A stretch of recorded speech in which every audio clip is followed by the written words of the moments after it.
头来乡亲啊，继续来看有一出青春豪横爱情的电影，下做《夜校女生》正式来放映，是以民国86年8一女的夜干部为背景的故事。这个电影监制董在阳伫咧宣传的时阵，伊讲电影感谢的名单并无8一女，因为8一女对因的拍摄真无优先，结果引发到8一女学生的抗议，伫咧网络连署要求道歉。之后这件制服就先放你那，你也放一套在我这。罗嘉敏、彭仁爱。国片《夜校女生》以1997年8女夜校为背景故事，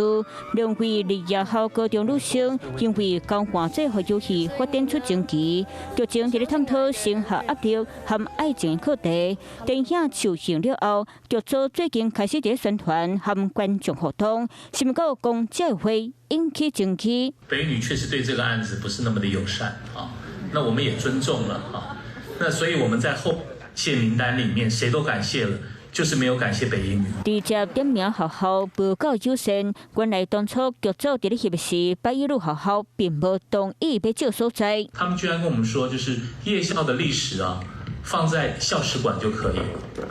这是非常糟糕的一个说法啊。那所以我觉得说，我们就是要把这一段故事能够呈现出来，都是青春洋溢的。就是这几段话，和8一女的学生听甲真倒弹，发起连署表达抗议。声明内底讲到，拒绝是学校正当的权利，任何单位伫咧处在或者是翕时，拢应该尊重受访对象的意愿，并不是伫咧尾啊讲学校立场是唔对的，要求监制当在乡公开回释的。到今仔日已经有超过2000人连署，对争议剧组和8一女学校拢也未回应。不过其实8一女过去慢慢有租借所在，互剧组使用。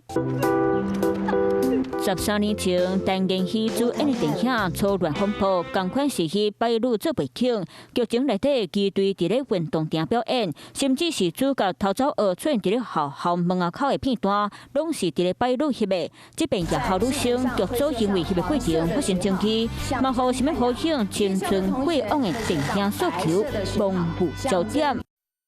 Hello， 我是郑雅芳。想要抢先掌握最及时的新闻资讯吗？赶快订阅、按赞、开启小铃铛，锁定华视新闻 YouTube 频道。